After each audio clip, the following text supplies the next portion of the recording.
So this is my guardian. You're with Coliseum? Yeah, I'm the CMO. She's been incredibly helpful. Super smart. Thank you. She's from Brazil. So Been in this role for about 3 years. Okay. Enjoying yourself so far? Yeah. I met Tomer a while back.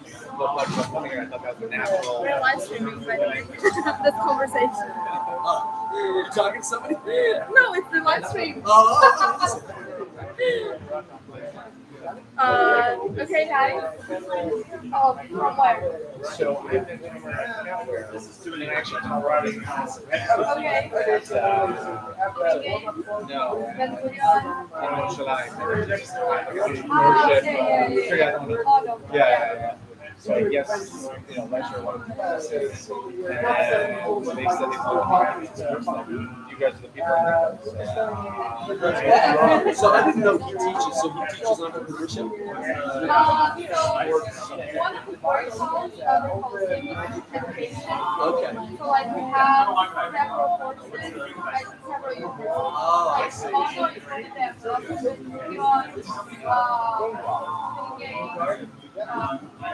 One day special like Oh, okay. you know that are degrees Did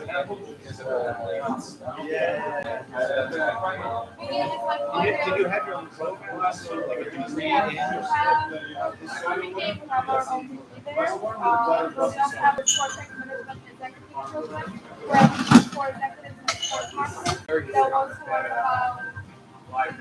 about supply the basketball inside of the So good question for you. What platform do you use?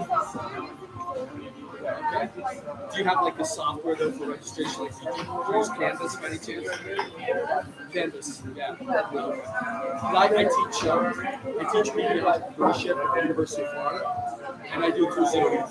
But they use this platform called Canvas, which is how you schedule your classes and how you grade papers and all that. So I have 2 different sections, 30 students in each section. But I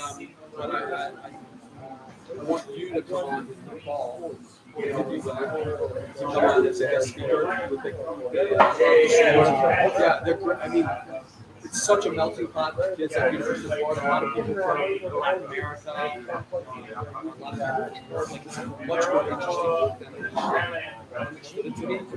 And I get so much out of it because I'm a guy. So they teach me and like the projects, like I learn from the projects, and I get my wife's like because they all want to be like there's like 5 or 6 who want to be Kardashians. Right? So they want to be influencers. And so but they think that the way to be an influencer is that you just talk for like 20 minutes and cry about your problems. And so my wife, I was playing it out loud when I was reading, and my wife like sits down. And then the next day she's like, "Where's Valentina? I'm really concerned about her. Like, is she gonna be okay?" And I said, "We'll see next week when she files her next podcast." And then the next week she's crying again. Friendship problems. I'm like, I had to tell her. It has nothing to do with our class, by the way. But I do find it fascinating. It's like a soap opera.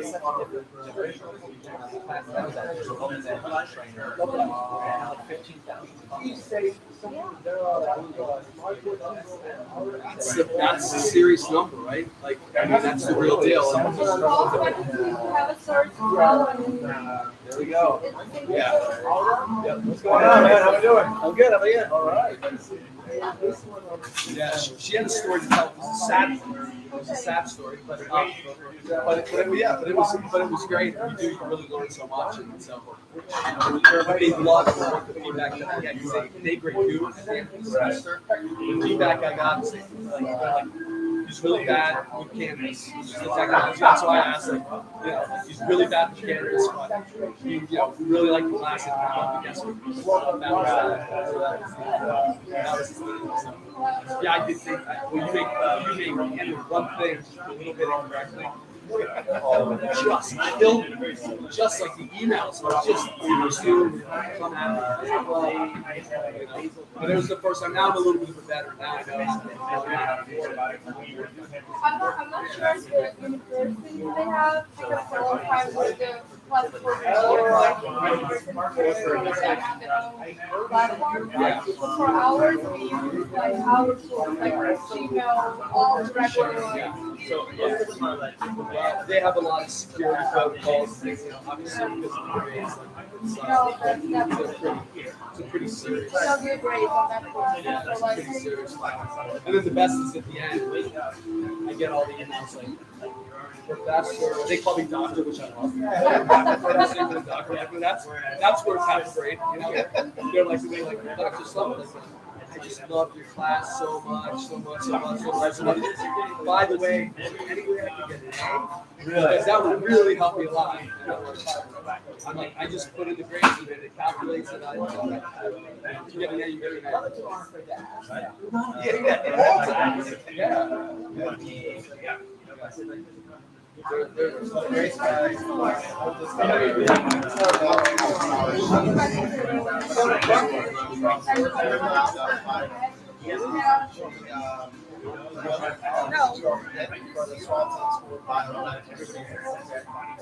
So she, in her sophomore year, taking credit classes. First, excited about your college, just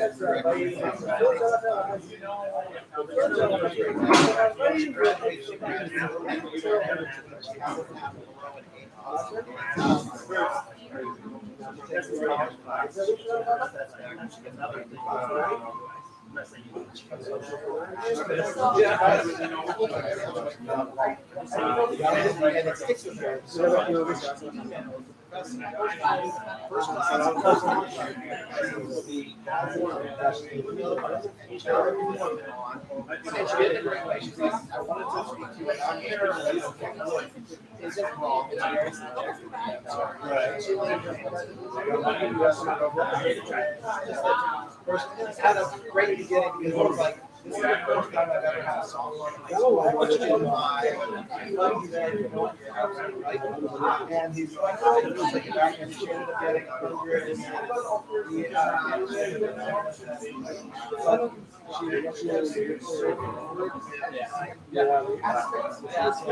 no fear. It was really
That's the live stream.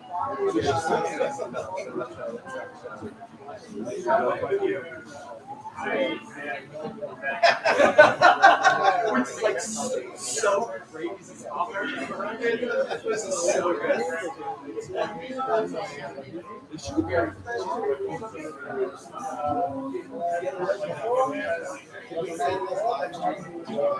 I did.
You can hear me in the back, Richard? So we don't need the microphone?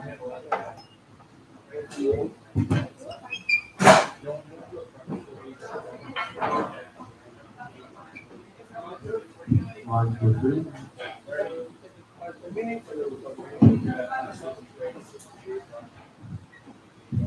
Okay, so hello everyone, and welcome for another gathering of the Sports Tech community.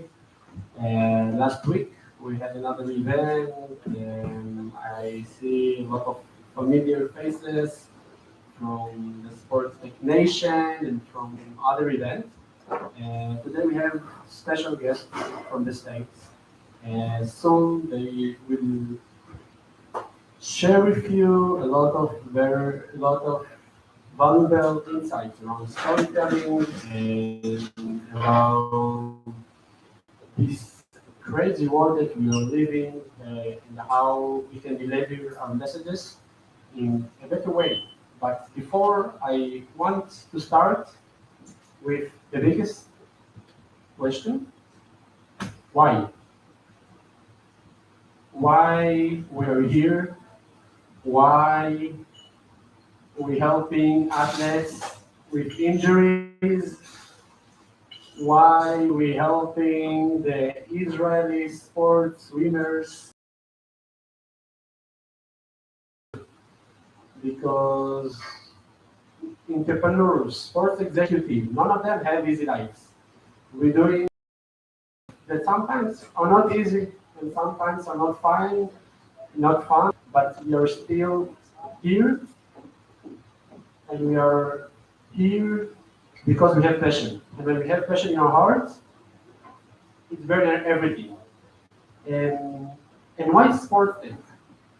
I had a conversation with Inat, that one of the leading, let's say, figures in the innovation in general here in Israel, about the status of the market right now.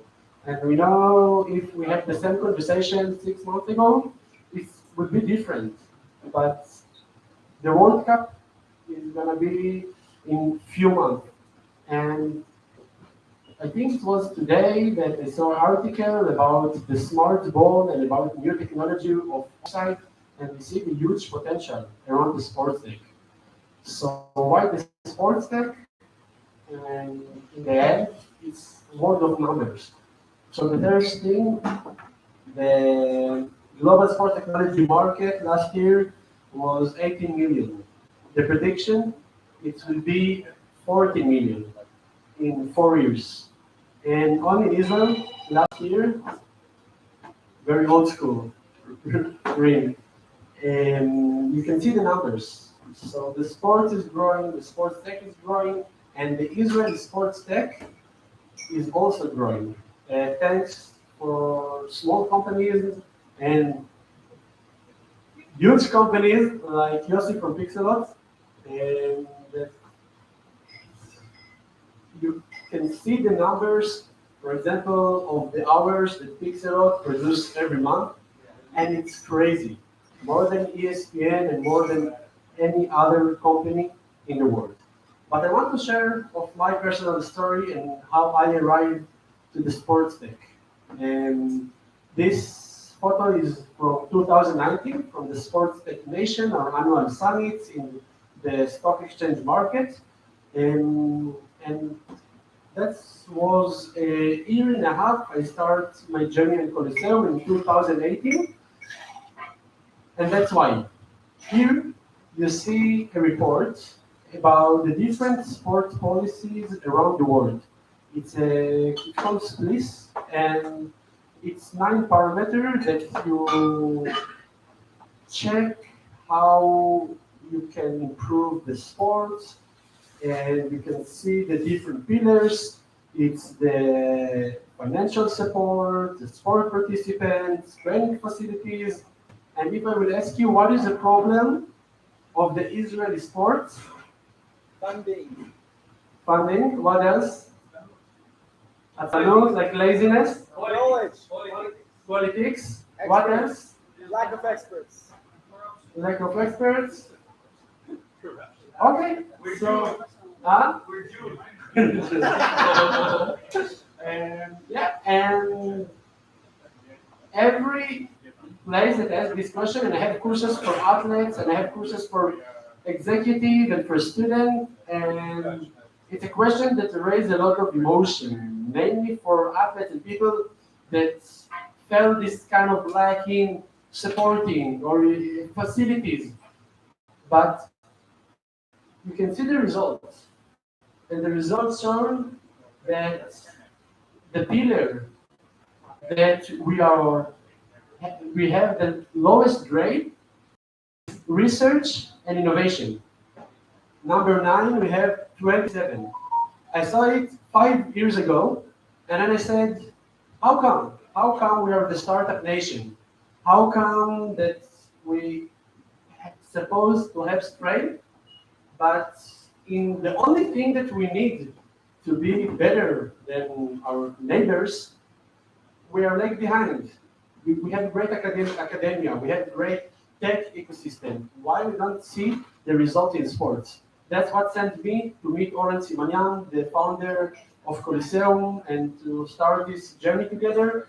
And after a year and a half, Fernanda joined us. And since then, the story, and we started to talk about story today, that we share with the world is how like Israel, that years ago people arrived to Israel because it's the Holy Land. And Jesus on the Galilee Sea and Hodu, his religion, 10, 15 years ago, it was the startup nation. So we started to see a lot of delegation of people and prime minister come to Israel and look for this kind of secret sauce about how to do things different. And we want, and we already see it, to make the startup nation a sports tech nation. And we look on the mobility sector as a big inspiration because Israel had only one car in the history. The name of the car was Shosita. And the joke about the car was the camel was eating the part of the car. And still today we have Waze and Mobileye and Movit, and we have great tech companies in the mobility. And people look in Israel as a mobility empire. Same in sport. Until last year we have only 9 medals. We have 1.5 players in the NBA, but we have more than 300 sports tech companies. And we have brilliant entrepreneurs. So a little bit about us, about Coliseum. We started activity in 2017. Our headquarters is here in Tel Aviv. And we do 3 main things. The first one is the community. It's from those kind of more niche events to our annual summits that last year had more 4,000 attendees online here in Israel. I'm going to share about it in the end. We do it a lot of educational programs for athletes that want to learn more about the tech and about their opportunities. We have the sports tech management degree with Wingate of 240 hours only around sports tech. And I'm also teaching in different universities, and we do consulting. We help in one hand to startups and entrepreneurs to grow, and in the other hand for sports organization and big projects like the 5G.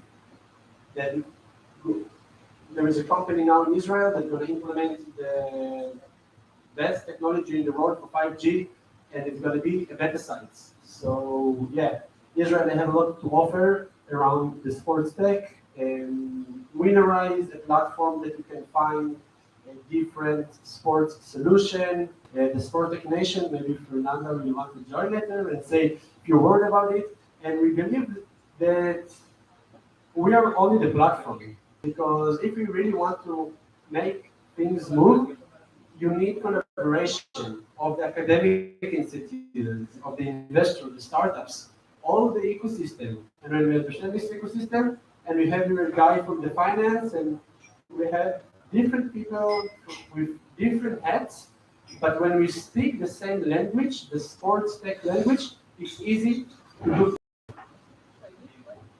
Every year we update this map. One of my first things on Coliseum, one of my first things on Coliseum was to start to collect all the different startups. I started with a list, and it was 120, 140 company. Like I said, today is around 300 companies, sports tech companies, from athlete performance, smart stadiums, esports, betting, and more. And the last thing that Fernanda, if you want to say a few words, is the Sports Tech Nation. So first of all, I want you to keep in touch about other activities. And like I said before, Research is the platform. So I know some of you already took courses and we see the journey and some of them from other perspective. But our Sport Tech Nation is the place to meet and it's the place for us. So I will play the video and put it on mute. Yes. So yeah, so thank you so much for joining. I'm normally the girl on the back office, but yeah, this Perfect Nation is our annual conference. It's where everything that we do throughout the year lands on it. Like it's a beautiful celebration, and this year, after 3 years of expectations and waiting for this whole COVID thing to allow us, we're finally back together in person with internationals coming to Tel Aviv. So I invite everyone to join us on November 7th, November 9th for the celebrations. We're going to take over Tel Aviv, honestly. It's not going to be just conferences. It's not going to be just parties. We're going to have activations throughout the city. So, yeah, so this is our official invitation. You are one of the first ones to hear about it. So, hopefully we'll meet again in November. Thank you, Fernanda. And Fernanda, it's also great to see your journey because, like you said, you like to be behind the scene. And every time that I see you, the last year, it started on the COVID time.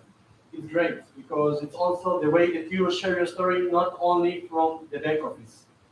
So we're going to talk about story and about storytelling. Where, as an entrepreneur, where you feel that you need this skill of storytelling? Basically everywhere. Everywhere. When you actually help people to believe in your product, when you try to convince new team members, everywhere you need to use storytelling and do it right. Otherwise, nobody will follow you, especially when you don't have needs. Thank you very much. Yossi, where you need to tell stories? You don't have money to sponsor you, and just kidding. Every day when you are growing out with another element or product or partnership, you want to tell a story. It's never about what you are, it's never about your technology, it's about the value you bring to the world and how you are creating it in the value, in the eyes of the end user, the eyes of the federation, of the athlete, of the coach. And that's where a lot of the startups have issues. They talk about their technology and they don't talk about what they are bringing to the market, what value they bring them. And that's the storytelling. That's where you need to hone in on the exact message. Thank you very much. Inat? Want to engage with people, have to do it through story. Then you can compare things to compare about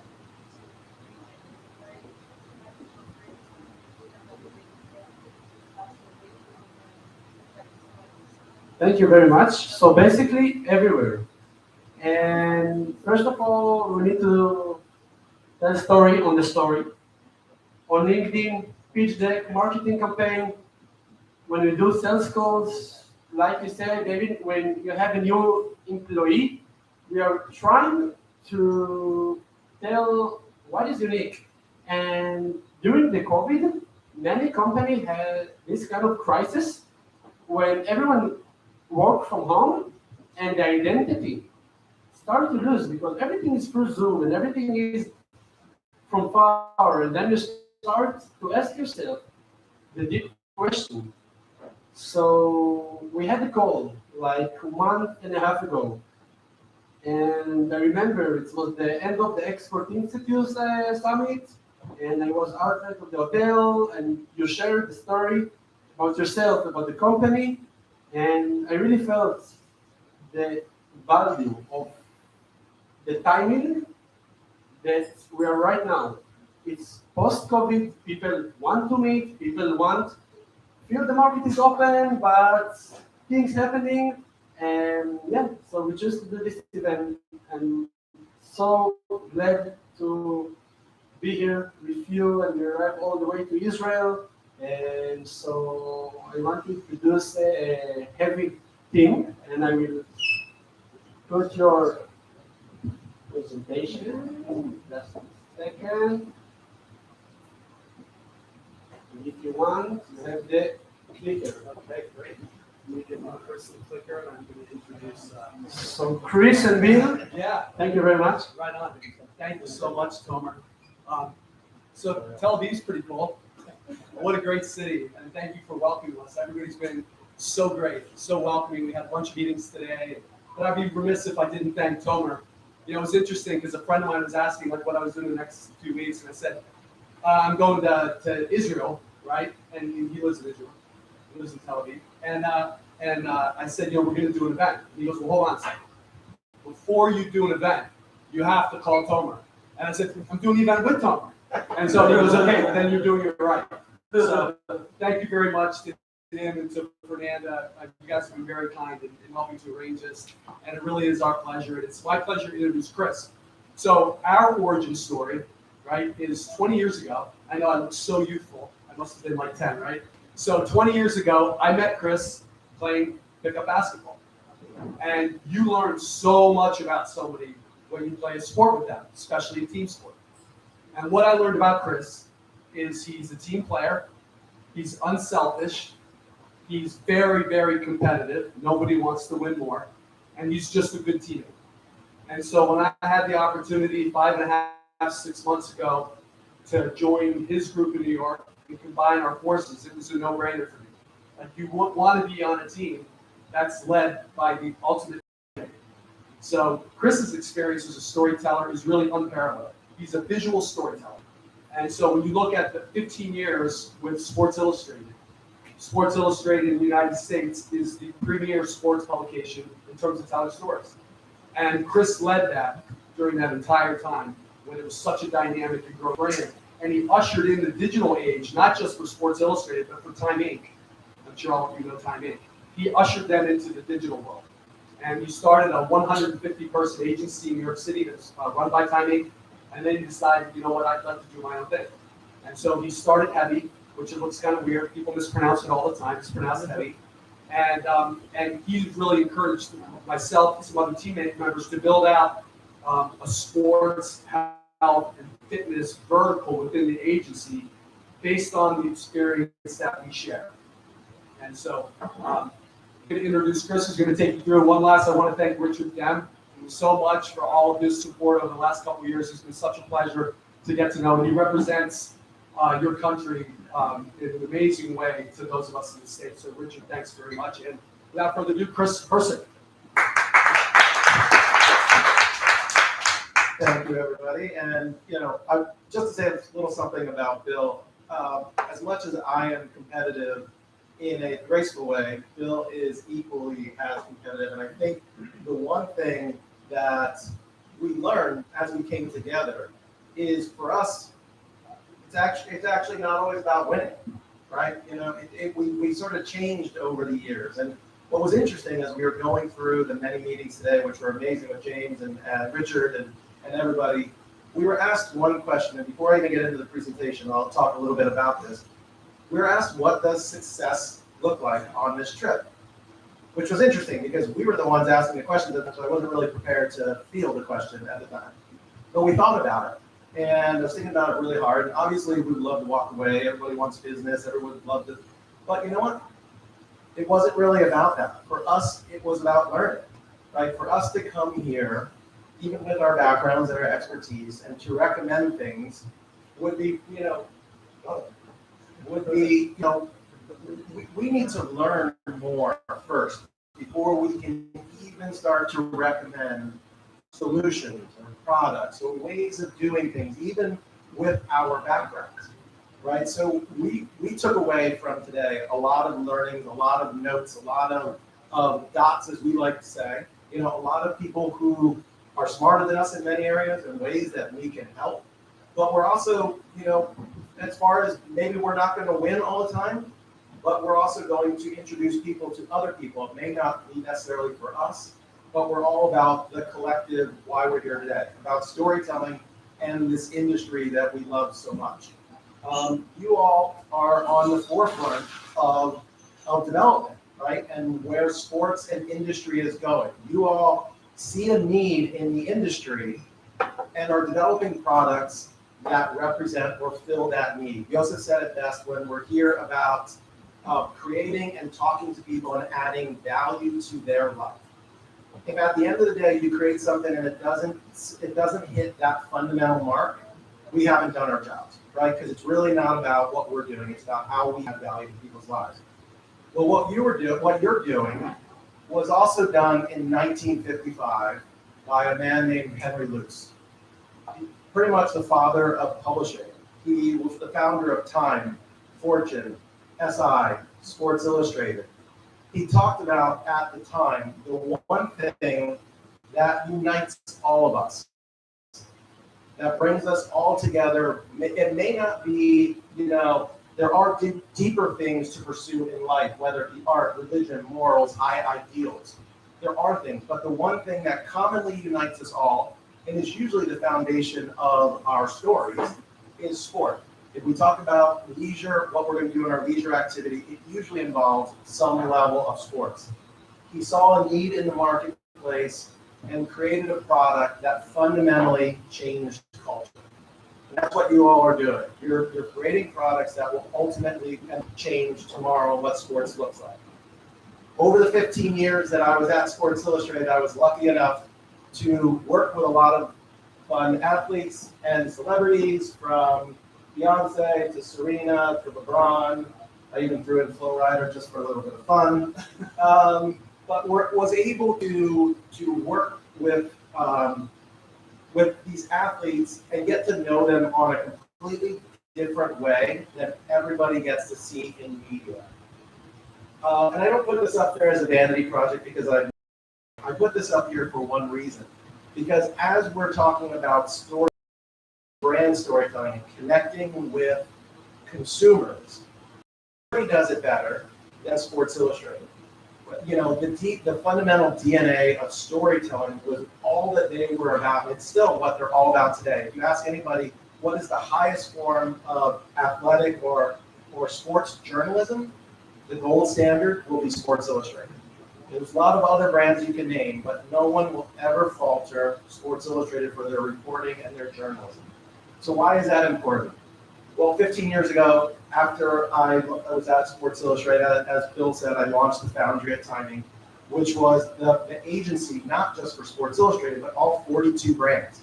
We had over 100 different content creators working on Time, Fortune, InStyle, People, you name it, travel and leisure, food and wine. So we worked across all of those brands, and what we got to know really well was consumers, how they think, how they react, how do we create content that resonates with them.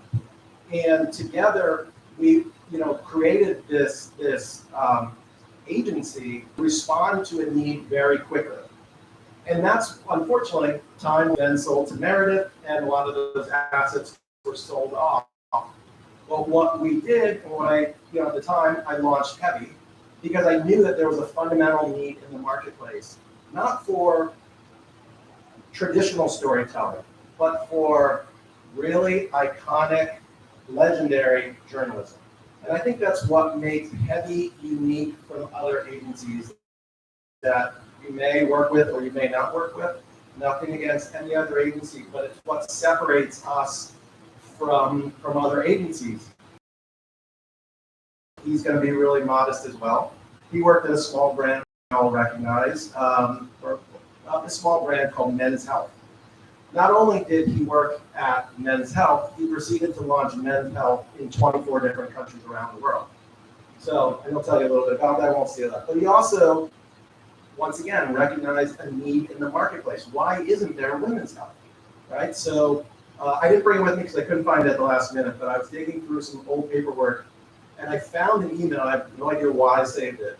It was actually an email to Bill when I didn't really know Bill, and it was about women's health, this project that I wanted to be a part of because I heard he was doing something with it. And together, we actually produced the original prototype for Women's Health magazine together. It was actually probably about 5 or 7 years before it actually launched, so we were somewhat ahead of the curve on that. But why is that important? Because between Bill's expertise, which he'll talk about in a little bit, and my background, what we do or what we can do with all of you is tell amazing stories that emotionally move people, right? We want to connect with people not on a, your surface level, but we really want to connect with them on an emotional level, because when we do, we know that we create what we like to call brand love. We know that they become advocates for your brands. We know that they buy products. We know that they will give you their email address and their personal information. We know that we can get them to move to action. And that's really what stories do at the end of the day. That's why we're all storytellers, because we ultimately want to fundamentally improve people's lives. And so I will turn it over to Bill, because that was a lot about me. So That's great. but I still want to rematch in basketball, because we haven't played in 20 years. So Yeah. Great. So I'm going to tell you a story about Women's Health. So I began my career as a writer. So I'm a storyteller. It's what I was trained to do in school, and it's what I did when I got out of school, tell stories. And then I found myself in the international group, taking men's health all around the world, right? So helping other companies build their story, their success.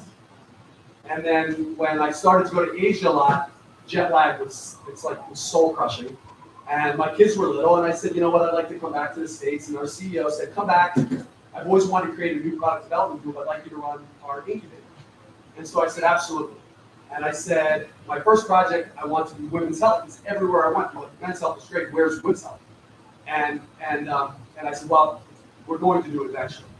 Well, I went to the CEO and I told him this, and he said, I'm not telling you no, which is not the most enthusiastic response in the world. But what he had done is, when I mentioned it to him, he had had all the number crunchers at our company do an analysis. And they came back and said, there's no way women's health will ever work. It will not, because there's 8 competitors in the space. They've all been there longer, and it's getting tougher and tougher to launch magazine brands in the United States, and they don't want to spend the money there. So I did the work anyway, and I remember I was coming out of the men's room, getting ready to go in and ask for $2 million. And I thought to myself, I'm not going to win with the numbers, okay? But I can tell them a story. And my story was this. So this is my daughter, Kelly. And at that time, she was like 5 years old, and she played competitive soccer. And my story was like, what magazine brand would I want her to read in the next 10, 15, to 20 years, right? What would I be proud to have her read? And none of the existing magazine brands served women well, because they didn't reflect modern thinking. They were very pandering to women, right? They patted them on the head and said, oh, that's great, honey, you can do it. And I look at her and I'm like, no shit, she can do it. Like, she's playing with boys already, and she's a very competitive athlete. I thought, I want to create the magazine for her. So I went in, asked for my $2 million, and I went through all of the math, and went through all the important numbers that we had to hit. And I said, I know the competition is tough, but what is she going to read? And at the end of the day, we got our money. The 8 magazines that were in the market no longer are print magazines. Some of them have a web presence, some of them don't. Women's Health is a $75 million brand that still has a print magazine. And proudly, I will say, my daughter went on to play field hockey for the national team of the USA, not because of Women's Health, but I think it reflects the culture that she grew up in. She grew up in a culture where she could be competitive with anybody and do her thing. So I'm very proud of the success that we had with Women's Health, and honestly, a lot of our strategy was taken from Men's Health, because what we understood is like 20% of our readers at Men's Health were women, because they wanted challenging workouts. They didn't want something soft. They didn't want to look just at a seamless white background. They wanted stories that were well told. They wanted a sense of humor, and so that's what we did. So Women's Health became a big success. And I still love to tell stories. And the value for Men's Health and Women's Health was, I learned how to read studies, and because I was a reporter, if the study was in German, I'd have it translated, and I would understand the study before I would publish it, before I'd write anything. And that depth of experience and expertise over that time in Men's Health really helps me with health, wellness, and sports companies, because I understand the science. And I was trained to translate that science into actionable actions that people can take to improve their health and wellness. So when Chris and I decided to work together, we came up with the concept of Origins, which is a vertical focused on sports, health, and fitness. And as I take you through these next few slides, you'll see that it's reflective of a few different sensibilities. So, this is kind of cool. This is Tel Aviv, right? So, this morning I was taking a walk and I saw these little, in California they call them grommets. You guys familiar with that phrase? So little kids who surf are called grommets. So I see all these little grommets going out there surfing, and Tel Aviv told me its story this morning. Volleyball, yoga classes, Tai Chi, a full swimming pool at 7:15 in the morning. That helps tell me the story of Tel Aviv, what an active culture is, right? So there's also hardcore fitness, which we can talk about. The science of fitness is fascinating.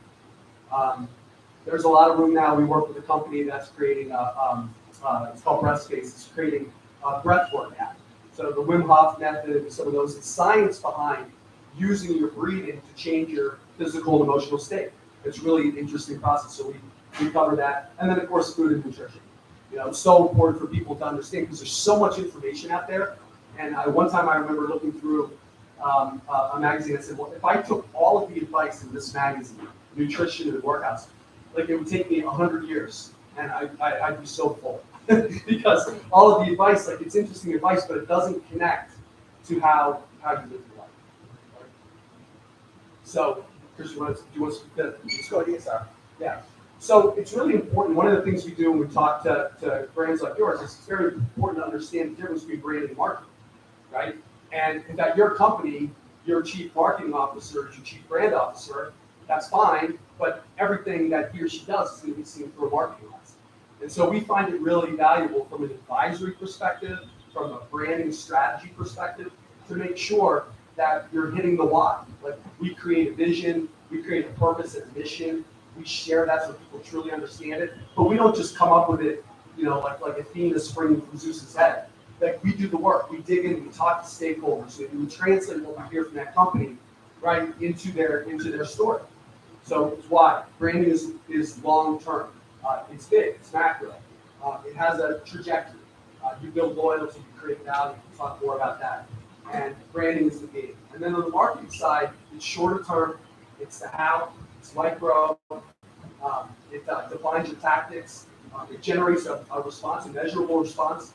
And then you want to pull value out. And value is really important to us because we both have creative backgrounds. Most agencies, right, are founded by designers, right? Which means they make really pretty things. But what a lot of them don't do is they don't connect that to the actual marketing that's going to drive your numbers. And the numbers are more than just impressions. Like, it's great to drive impressions. Like, what does it mean? Somebody goes, our last PR campaign had 50 billion hits. Oh, okay. Now what? What does that mean, right? Well, if it drove email address collection, or if it drove sales, that's more important to me, right, than just impressions. Right? Because impressions can be like junk food, right? You love them, but it doesn't make you healthier as a company, right? So within our company, we're strategists, brand builders, storytellers, producers. We love to amplify messages. We have great designers. We make beautiful things as well. But we're data nerds. We dig in. We love UX, UI. We love to measure things. We've got great researchers, and we try to be very creative. We look at we don't take, we have one method that we apply to all of our clients. What we like to do is say, okay, what's unique about you? What's your unique story? And how can we tell it? And we love to work with people like you, right? People who are risk takers. We do international business development, branding strategy, design messaging, digital development implementation, performance marketing, analytics. And you're never done, right? It's never like, sometimes think like there's a safe place at the end of your journey where everything will be okay and you'll just keep rolling. I don't want to depress anybody. There is no safe place, right? You have to have an ethic of constant improvement, and you have to continue to grow and work. So we work with these iconic brands. Chris went through a lot, but we won't go through each of them individually. But we work with really big brands, and then we also work with smaller founder-led brands, D2C. So we'll do big media, and we'll also do smaller D2C. And this is the slide that these are you guys, right? So inventors and reinventors and founders and visionaries, investors, creators, disruptors, marketers. For us, we get to choose who we work with, right? It's important to us. Like, we don't want to work with everybody. We want to work with people who are motivated, We want to work with people who want to put a dent in the universe, who want to change things.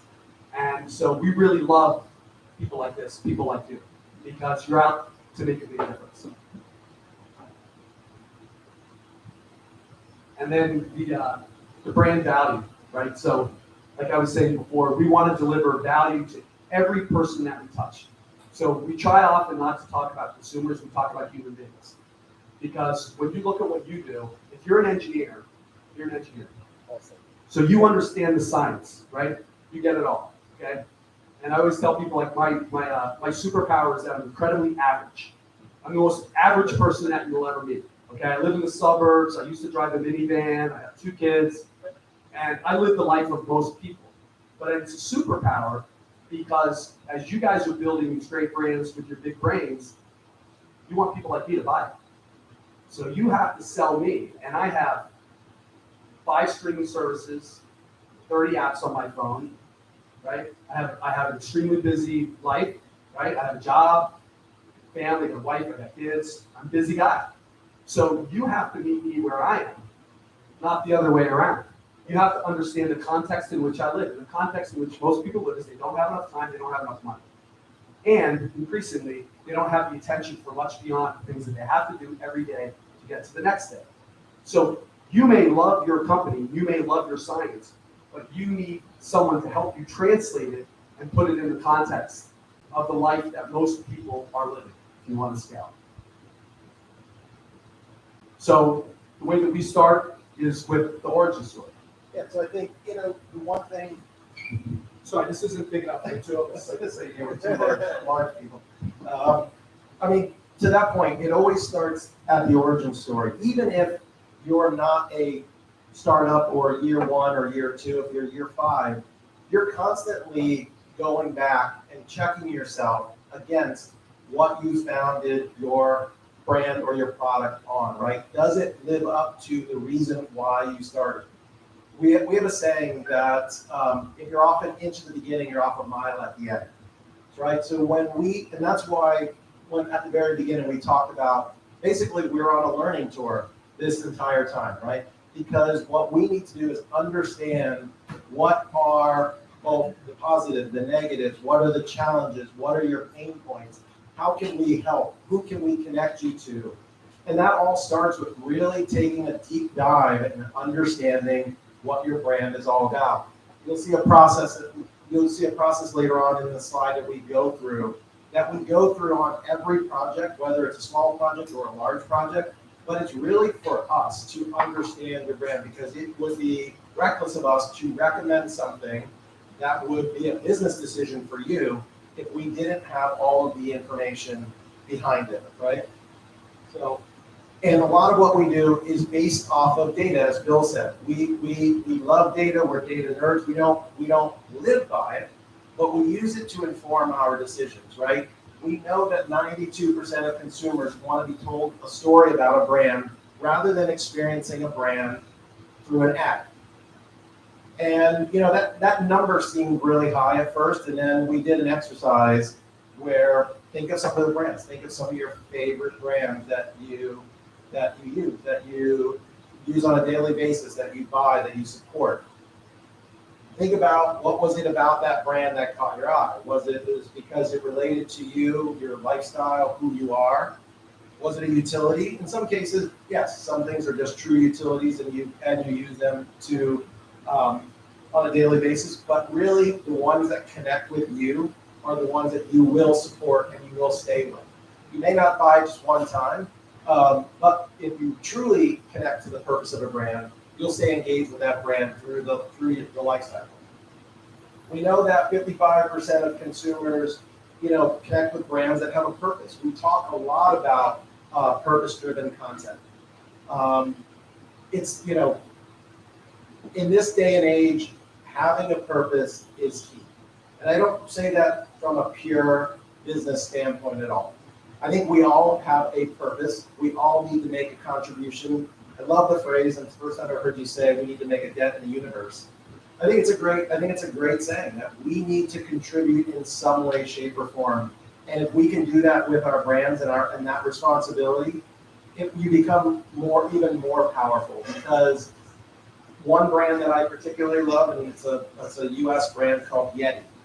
Yeti is all about, producing, obviously the drinkware and things like that. But if you look at what the brand stands for, it's moved into original content. It moved into original stories. It moved into lifestyle. It's where every brand could aspire to go. And you would argue that Yeti sort of took a playbook or a page out of, Red Bull's playbook back in the day. But either way, they've evolved it into their own story and their own brand. So, and we talk a lot about original content. And how do we do that? We have a lot of brands that we work with that, yes, we're all cost conscious, right? We all know that producing original content is more expensive than buying, sort of stock or other. But when you're telling your story, do you really want to leave that up to someone else's photography or someone else's videography or things like that? We truly believe in telling our own stories. And this goes back to Men's Health and Sports Illustrated and the other things. We can tell that story in a very different way. We can get across your value proposition in a completely different way. And we can do that very efficiently if we do it right. And I think that's one of the things that we take away too from our backgrounds is that we know how to produce original content in a way that sort of, let's just say others don't. Yeah. So I said before, the power of the context, right? And for me, there's a few people that I follow. There's a behavioral economist named Richard Thaler who wrote a book called Nudge. Maya Shankar is a behavioral scientist. And Mihai Csikszentmihalyi, I think I said that correctly, he wrote a book called Flow. And you all are familiar in sports with the flow state. But very few people, a lot of people are familiar with it, very few have actually read his book. And it's so much deeper and wider than just getting into a flow state. And there are certain things that we can do, especially now when we all use social media. There's things that you can do to enter that flow state and stay in that flow state. But for me, understanding the science behind behavior and transformation, and Maya Shankar is great about how you can transform, how you communicate that. Richard Thaler talks about nudging people. So someone doesn't go from eating Lay's potato chips to eating kale. They eat Lay's potato chips, they eat reduced fat potato chips, they eat baked potato chips, they eat banana chips, they eat kale chips, and then they eat kale.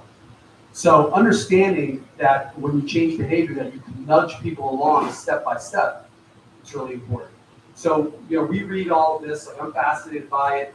Even if I didn't have the job that I do, I would still read it all. And I think it really serves our clients well because, the behavioral science behind choices and transformation is so important for everybody to understand when you engage with them. And this is our process, right? And our process is unique, and it yields hopefully for our clients like something that's surprising, like brand insight that they weren't able to get on their own. And what I find is a lot of people say, I'll say, "Are you guys all aligned in your messaging? You guys all aligned in your brand?" And they'll say to me like, "Oh, 100%." And then you talk to people and they aren't at all. And so, you'll have two people who work really close together and they both have completely different views. So that's why when we do deep discovery, we'll interview the CEO, we'll interview the CMO, we'll interview people out in the field. We'll interview as many people as we can to get different views into that business so that we can give them something that might be surprising to them. And then that allows them to go to market in complete alignment. And then, for us, focus strategies for growth, right? The value piece. And then the health and fitness authority based on our background, data-driven inspiration and execution. And then, you always have to leave a little bit of room for creative magic. We have love numbers, but we're also still creative people. Yeah. So, this is really important to us. Like, as I mentioned, humans. We like to connect humans to brands, and you do that through storytelling. And then creative strategy. Like in many, many companies, the creative group and the strategic group are completely separate, right? But how can you take something creative to market if it's not baked into your strategy, right? So we create the creative and we apply it to the strategy. Same thing, if you want someone to buy something, right? You have to understand what's going on in the zeitgeist, like what's going on in the culture, and how can you connect your product to whatever trend is happening in a really useful way. And then ideas to action. ideas are great, but they mean nothing if you don't take them to market in smart ways. And also, like, it's interesting, quick aside, we had a client the other day, and we were translating their ideas into action, and we told them up front, like, listen, we're gonna have to test and iterate our way through this. Month one, no movement. They're like, I don't know, like they're getting antsy, like, I don't know. Month two, still, like, I don't know, like, we're testing things, what's working, what isn't. Month three, we got traction. Month four, the best month in their history, right? But you had to go through the process to be able to deliver that result. And so you have to be really honest with clients and say, we've got to figure this out together. And there's not a magic pill that you can take that's going to make you automatically successful. It's a process. So I think, I think that's switch over to the This is the sizzle reel. Like, one of the really unique things about our group is we do video and in-house video production. And you guys know video is so hot, every brand wants video. The production costs are through the roof, but ours is in-house, so our cost is less. And this is a sizzle reel of some of our work we're proud of.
Yes. Technical difficulties. This one is not. This one. Wanna help?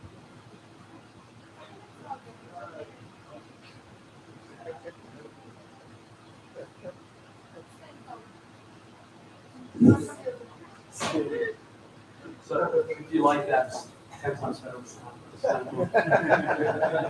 It's all good then. Yeah. It happens, right? So, yeah, so then for us, like, we have a process that we follow, because we really want to productize what we do. We want to be consistent. And it all starts with brand excavation. That's where we really do a deep dive. We consider ourselves kind of archaeologists, and we want to dig deep, and we want to brush off and find. And sometimes it's not about creating a new identity. It's about reminding companies of their core identity, reminding them of who they are. Because if you look at companies over the span of their lifetime, they'll change and they'll lose touch, right? Some companies, like if you look at Facebook, like it was started in the dorm room, right? Nike was started in a track coach's kitchen. And even though those companies have grown to huge size, that's still their DNA. That's still core to them. And so you need to have that story that you can always refer back to when you lose your way a little bit. You can come back. And then, we create brand identity, and that's your story, right? Who are you? What are you about? What motivates you? What gets you out of bed? Why do you do what you do? What's your motivation? What's your purpose? We connect that to the strategy, and then we help build out narratives that you can populate in every expression. Very creative, and then we want to activate that work, make sure that you're connecting in measurable ways, and like I said earlier, you just want to continue to evolve. So here are a few case studies. So Defend is the company I was referring to that, they weren't really connecting in D2C. They had some government contracts, but they weren't doing well in D2C. They are a compression wear brand for endurance and for recovery. And it's really high-end stuff. It's expensive. It's like $120 for a pair of tights. You can get a pair of Under Armour tights for less than half that price. So we really had to communicate their core message, the science, right, behind compression wear. And so I studied a ton about lymphatic drainage, which is fascinating. Muscle vibration, also fascinating. And then we worked to translate that message to people so they not only understood that these products help, but they understood the why. Why did it help? Why should I pay more? And we went through a 4-month process with them, and it ended with them having their best year ever. Traffic was up, and then most importantly, sales were up. And then once a company understands that sales are up, now all of a sudden you earn their trust and loyalty. This was a fascinating one because we dug into their brand and completely upended it from the beginning to the end. Everything from the logo to the colors. This is their original. And we even had some fun. It's an energy brand that we realized when we spoke with everybody. It's an energy brand that did not have any energy, right? So they were telling everybody, let's be energetic. They had no energy. And they didn't have a consistent naming convention for their products. They didn't understand how they could go from a very vertical assessment to a broader one with their clients.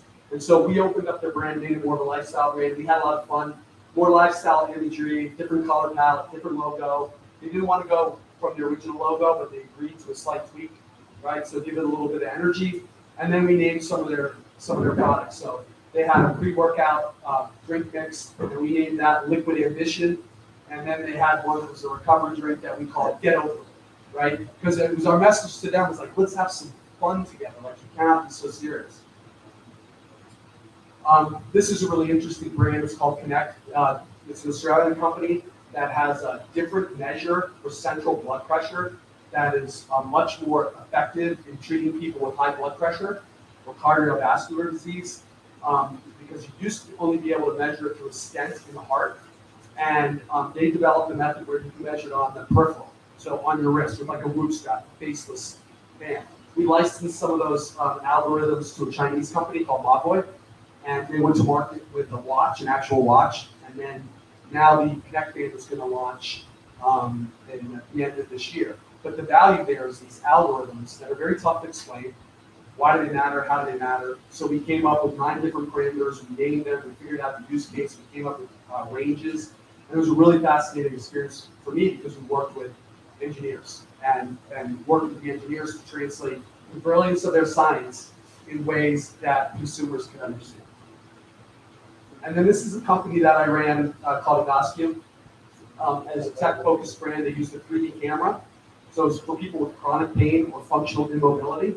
And it used a 3D camera to assess your posture.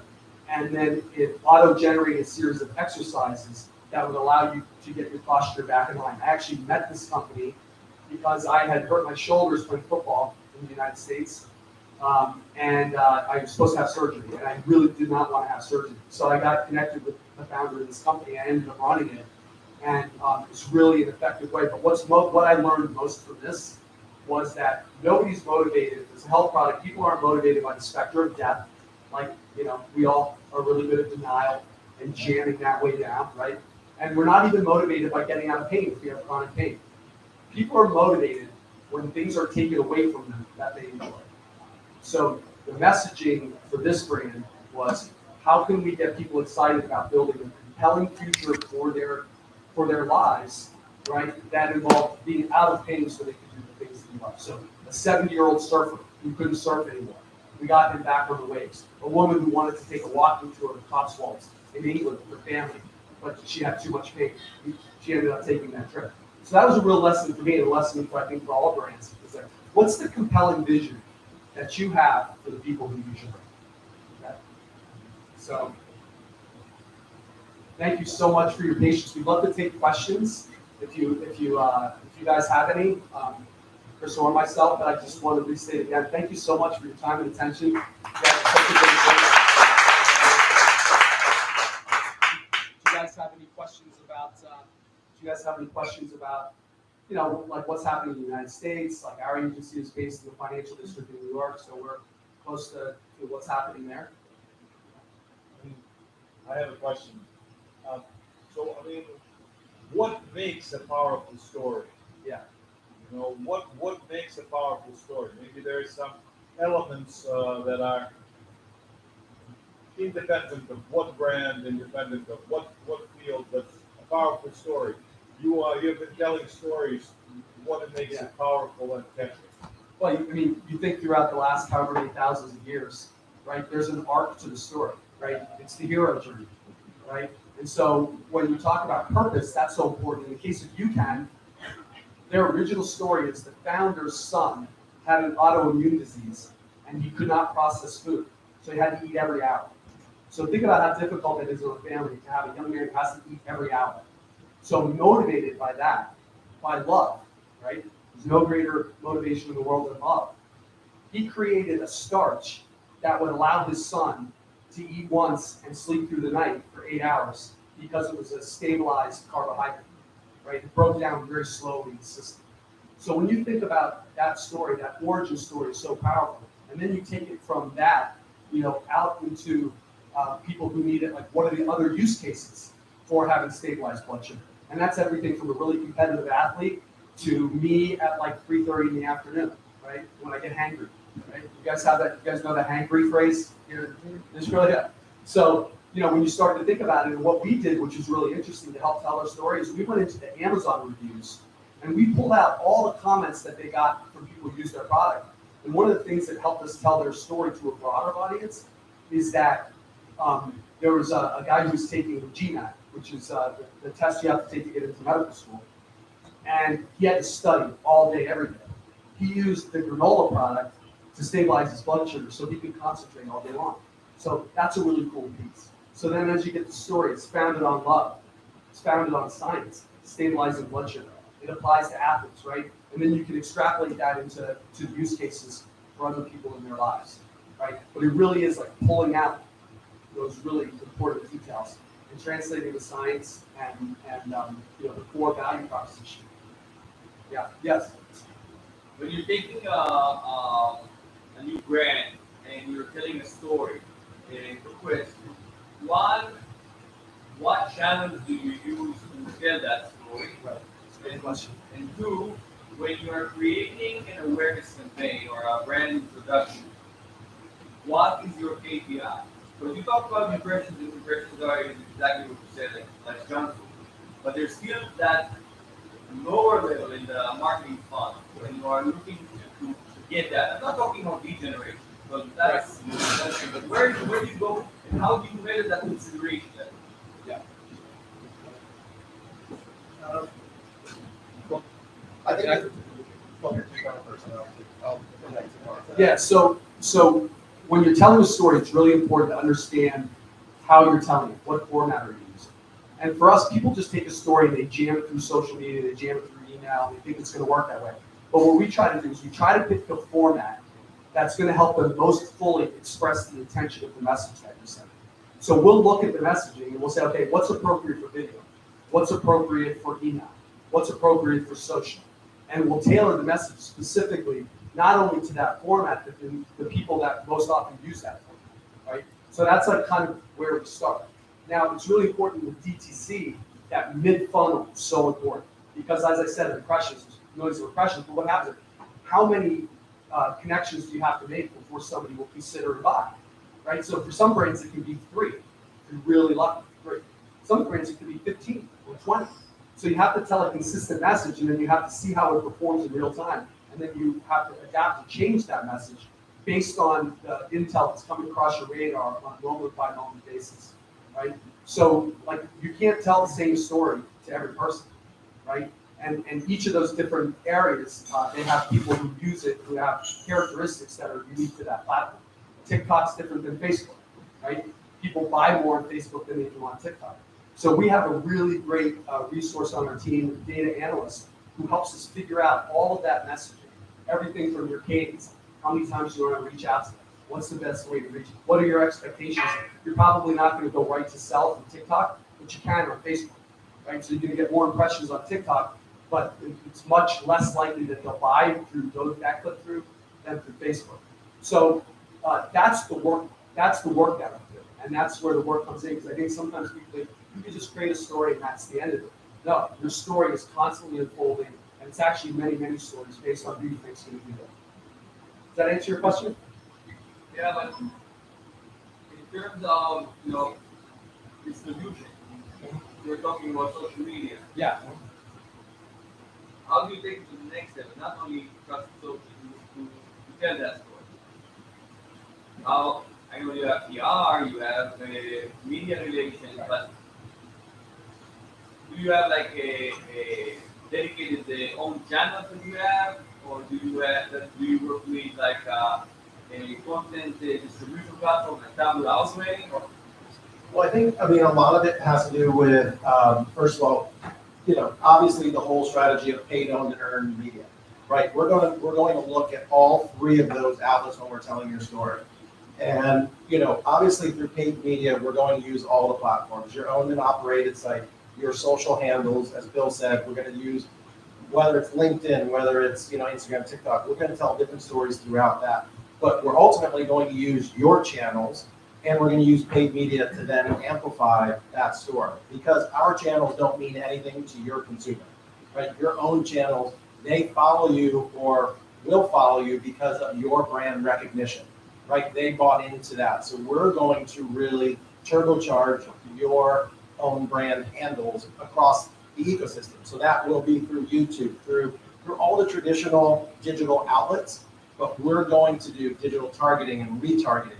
We know that on average, a consumer needs to see a message 10 to 12 times before they'll take an action, right? We know that, so we have to do sequentially message, so you may get the first piece of content. You're not going to get 12 of the same served to you over and over, or maybe you will, but we won't do that, right? We'll help you, as you said, move down that funnel to you're more connected to a brand. I will say the one channel that ultimately gets usually left out is your internal communications, right? We're so focused on external communication that we're not speaking internally to your own company.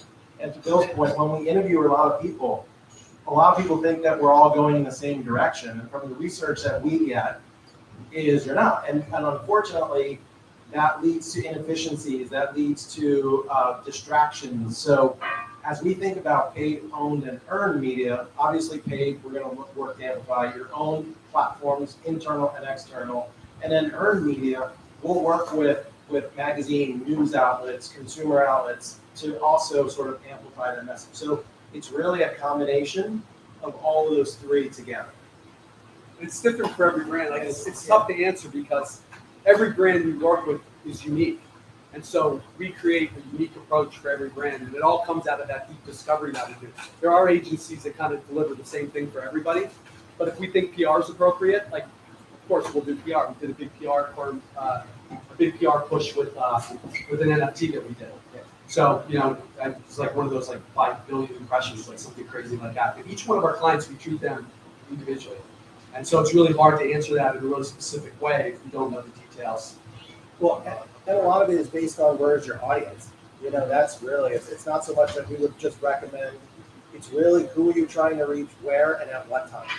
And prospecting audience, we do a lot of that work as well. Like, where does your audience live? If UCAN, the sports nutrition company, some of the work that we're doing right now for them is they've identified a new segmentation that they want, right? So now we have to find out where they live. So that's the work that we're doing. Okay, we've identified who we want. Now we have to find where they live because their whole customer lives somewhere else. So that's the work that we do: prospect and find people that are open to buying. Don't say in Israel, we want to know where they live. So we will know where you live. Yeah. Do you guys have any other questions? Yes, I actually have one. Yes. The engineer speaking. Anyway, so I have sort of internal discussion with my CMO about what is much more vital at early stages marketing. It's between community and general PRs. Like, what do you prefer to do first? Like building some, some strong community in like providing general value besides the product, or you would do some PR events relating to your product for like more exclusive yet enabling groups? I think the answer is everything, right? Like, but it's going to be in a different mix depending on what the client is and what their short-term goals are. Our holding company is an event company. So we love events, we love live events, we love activation, but you really have to understand, what are your goals? I think community is, Tomer knows, community is so vital, right? Because then you have consumers selling your product for you, right? And ultimately, that's what you want. Word of mouth and referral is incredibly powerful. And I think in any community, there are always one or two people, right, who are the major influencers, right, just through their actions and how they live. And if you can get them to use your product, then there's going to be a lot of people involved. So you don't say necessarily using influencer marketing, rather just creating actual value and actual real community of real people. We said, Listen, I think everything's good. Like when somebody looks like, well, like what are the personal qualities that you like in people, right? So what are they? Like smart? Yeah, that's good, right? Funny? That's good, right? Like there are certain qualities in people that we all instinctively like. It's the same thing with the brand. There are qualities for every brand that people instinctively like, right? Is their value proposition clear? Do they make products with a purpose that you believe in? Do their products work? Like when I went to work for Iascu, the company was a complete mess, right? But the IP was great. So for me, I can fix all the other stuff, but you can't fix that IP, right? So when you look at companies, there's certain things that are inarguably good. So do those things. Like don't complicate it, do those things. And it's not an either or, it's not binary. Should we do events or should we build community? Let's do it all. But you have to do a deep dive and you have to create a plan, a very purposeful plan. Yeah. And I used to have a boss who always said, like, planning is everything, the plan is nothing. so And what he meant was you gotta build it and then change it. I will drop my question because currently I'm. Wait, did you say you're withdrawing your question? Well, I You're will. not allowed to I do will that. sharp. Okay. Sharp. So currently, my venture is on what is called the Debt Valley. So our marketing budget is extremely restricted, and we actually need to produce relatively huge results if we want to actually get the next round and still be live Right on. 1 year ahead. So you're saying, like, how do you get traction early on? And it's actually kind of the same answer because you have to look at your brand and say, okay, in what ways can we grow most quickly, given a limited amount of resources? But it's going to be different for every brand based on what's working, based on what you've tried that isn't working, based on the value proposition, based on who the audience might be. So it's really like there's not one answer. And I'm always skeptical of people who have an easy answer. Because here's the thing, growing a brand, you guys all know this, like, growing a brand isn't easy. It's really, really hard. And it requires a lot of hard work and a lot of insight. So I wish there was a silver bullet, that worked for every case, but the only thing that works, I think, is doing that deep work to fully understand. Thank you. Thank you very much. Yeah. Anybody have any other questions? Yes, sir. Can you share with us the most very successful story? A brand that you didn't expect to motivate succeed? An unsuccess story, I think. Share with us a failure and why you failed and what you learned. Boy, that's an awesome question. So I will share a failure. So this is probably 10, 12 years ago. I was running a brand called Prevention. At that time, Prevention was like the 8th largest health and wellness brand in the world. And it was really, really profitable. And I had in my gut like a very clear idea of what the brand was and what it needed to be to continue to succeed because it was a real core to our company's growth. And I had succeeded with men's health and women's health because I always trusted my gut and I wasn't influenced by like the advertising teams or the marketing teams. We did the internal work and never trusted it, right? So in Prevention's case, the person who's working on the advertising side, I really, really liked her. She's really, really smart. And instinctively, I knew that we needed to stay true to our core value, which was the brand was founded on organic, natural food, organic, natural health and beauty, and they wanted to try to make it a little bit more celebrity. And I acquiesced, and I didn't trust the work that we had done because of the force of her personality and also the vision that she painted for where she wanted to take the brand. And so what that taught me is when you do the work, trust the work. Trust the work and have the courage to continue. And that's the one time that I did it, and it didn't work as well as it should have. And so that's one really deep regret I have. If you do the work, and Chris talks about trusting the process, like when you have a process, when you trust the process, you have to trust the results of that process. even when other people may have simpler answers, right? Easy answers. Beware the easy answer. Chris, do you have any failures you want? Anybody else have any failures they want to share? That's it. That's an awesome question.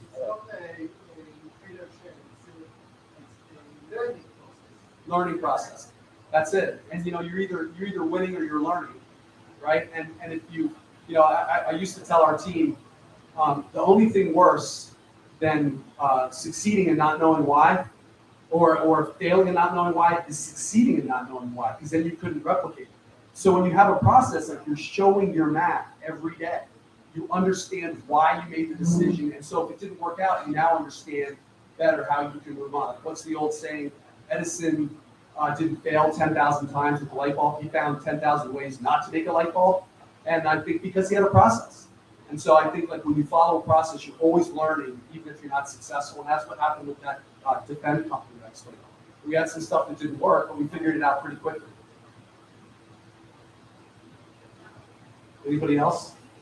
Interns from America? Anything? They just woke up. They were all three of them were asleep back there. They just woke up. They're like, who is this guy? Get me out of here. Yeah. What does success look like for our agency, or for me personally, or for brands? Yeah. So the New York office of the media company I worked for was really sleek, really cool. It had smoked glass and river rock. It was like really current and cool. But it was a family-owned company. And the woman who was the matriarch was 80 years old. And so she used to like, do you guys know what macrame is? She used to like macrame things. And so one day I was walking past, it was so out of place in our New York office, it caught my attention. And it was a quote from Thoreau about following your dreams so that you can live the life you've imagined for yourself. And so my goal as a person has always been to imagine the life that I want and to do the things that are necessary to live the life that I would imagine. And I feel that way about brands, I feel that way about people. That's my wish for my kids, is to live with such purpose that you have a vision, right, of how you want to live, and that you achieve that vision of living the way that you want, that's authentic to you. And that's true for brands as well as people. So that's success for me. And coming to Tel Aviv, which I checked off my bucket list. That's great.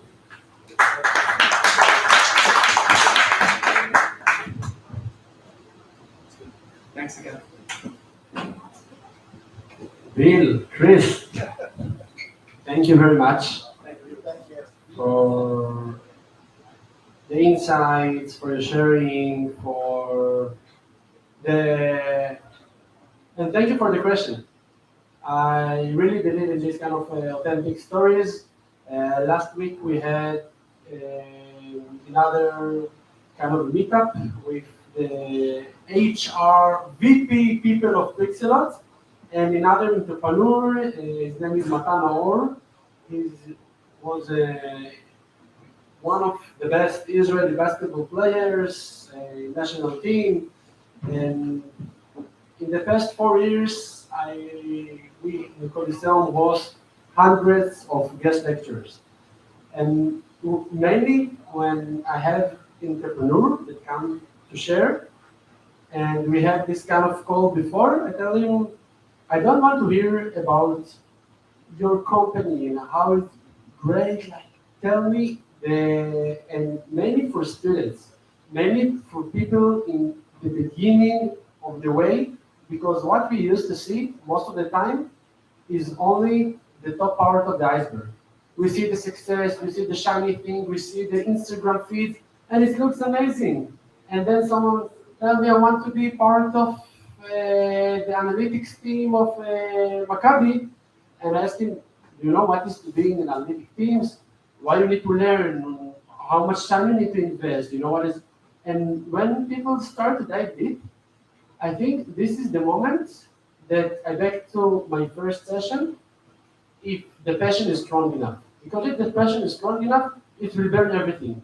The fatigue, the questions, the fights with the co-founder, everything. And if not, maybe you will just let it go.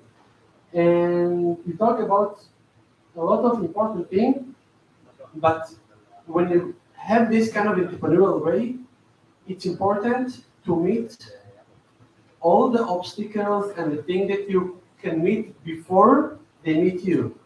Like I said before, you start a journey. I will give a simple example of vacation. When you think about vacation, you see yourself on Kopangan with the smoothie in hand. You don't see all the money and the time and the babysitter and the laundry after.